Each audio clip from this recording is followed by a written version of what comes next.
আজকে আমার সকালটা অনেকটা প্রথমেই শুরু হলো। ৫টা ৪৭ বাজে এখন। কারণ আজকে আমার দুটো ইন্টারভিউ আছে, একটা ৭টার সময়, একটা ৯:৩০টার সময়। বাট উঠে ফ্রেশ হওয়ার পর আমি দেখলাম যে সে মিটিং ক্যান্সেল করে দিয়েছে, সে একটু অসুস্থ ফিল করছে। তো আমার যেহেতু পরে আরেকটা ইন্টারভিউ আছে, তো আমি ভাবলাম স্নান করে রেডি হয়ে নিই, অ্যাটলিস্ট ৯:৩০টার সময় যদি থাকে আমাকে ৮:৩০টায় তো বেরোতে হবে। তো ফ্রেশন আপ হয়ে রেডি, স্নান করে আমি একটু আমার ফেভারিট প্লে টাইম উইথ বানি স্পেন্ড করলাম।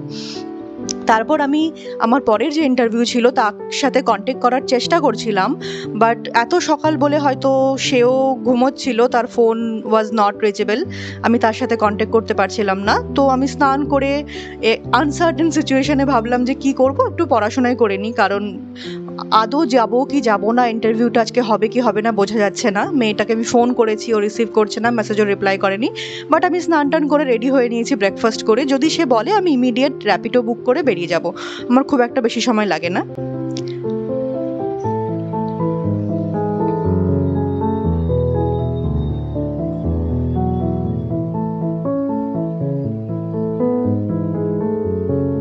হঠাৎ করে সে আমাকে ফোন করলো যে হ্যাঁ সে উঠে পড়েছে, আধ ঘন্টার মধ্যে চলে আসার জন্য। তো আমি তাড়াতাড়ি করে উঠে রেডি হয়ে নিলাম, রেডি হয়ে বেরোবো, ভাবলাম যে তাড়াতাড়ি বেরিয়ে যাই, কিন্তু তবু আমার লেট হয়ে গেছে একটু। ভেবেছিলাম র্যাপিডো তাড়াতাড়ি বুক হয়ে যাবে, বাট র্যাপিডো বুক হতে একটু টাইম লেগেছে। এটা আমার অ্যাপার্টমেন্টের নিচে একটা ফ্ল্যাটের সামনে, এরা খুব সুন্দর করে গাছগুলোকে সাজিয়ে রাখে। আমি র্যাপিডো চলে এসেছিলো, তারপর আমি, এটা আমার ইউনিভার্সিটিতে এন্ট্রি হয়ে গেছে আমার। এখন আমি যাচ্ছি ইন্টারন্যাশনাল গার্লস হস্টেল, যেটা আমাদের ইউনিভার্সিটির নতুন new international girls hostel, and this is the room of that participant. দেখো কি সুন্দর করে সাজিয়ে রেখেছে। আর এটা ইন্টারন্যাশনাল গার্লস হস্টেলের 9th ফ্লোর থেকে আমার যে ইউনিভার্সিটি সেটার ভিউ। দেখো এত সুন্দর গ্রিন সিনারি দেখা যাচ্ছে। আমি যখনই এখানকার কারো রুমে যাই কোনো ইন্টারভিউ বা ডেটার জন্য, আমি প্রথমেই তার ব্যালকনিতে যাই, গিয়ে আমি বলি যে আমি একটা ফটো নিতে চাই বা ভিডিও। ভীষণ ভালো লাগে আমার এরকম একটা খোলা পরিবেশ। আমি নর্মালি বেনারসে আমার জন্য একটু পাওয়া মুশকিল হয়। And she is the participant, Shobha. Interview শেষ করে আমি আবার র্যাপিডো বুক করে নিয়েছিলাম, যেহেতু এখানে ট্রান্সপোর্টেশন সিস্টেম আমার খুব একটা ভালো লাগে না। আর আজকে সানডেও ছিল, তো আমি অতবার গাড়ি চেঞ্জ করে আসতে পারতাম না, যাওয়া আসা দুটো র্যাপিডো করেছি। অ্যান্ড দিস ইজ এগেইন মাই বানি টাইম। সকালে যেহেতু আমি অনলি ব্রেকফাস্ট করে চলে গেছিলাম, অনলি চিজ এগ স্যান্ডউইচ খেয়ে চলে গেছিলাম, আমি ভালো কিছু রান্না করতে পারিনি, কারণ খুবই আনসার্টেন সিচুয়েশন চলছিল কি যাব না।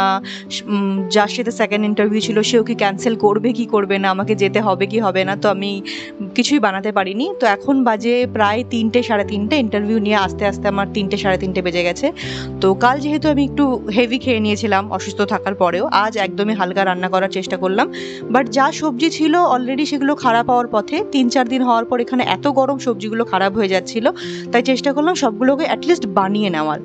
তো ভেন্ডিগুলোকে হালকা করে তেলে ভেজে নিয়েছিলাম, 2-3টে পটল আর বেঁচে ছিল সেগুলোকে ভেজে নিয়েছি, আর একটা লাউ ছিল সেটাকে আমি হালকাভাবে রান্না করেছি, শুধুমাত্র একটুখানি আদা কুচনো দিয়েছি, আর কিছুই না, নুন হলুদ একটু চিনি দিয়ে মিষ্টি মিষ্টি করে। এটা আমার ভাতের সাথে বা রুটির সাথে খুব ভালো লাগে। ন্যাচারালি লাউ আমি কোনোদিনই ভালোবাসতাম না, কিন্তু বেনারসে আসার পর আমার কাছে খুবই কম অপশান থাকে খাবারের।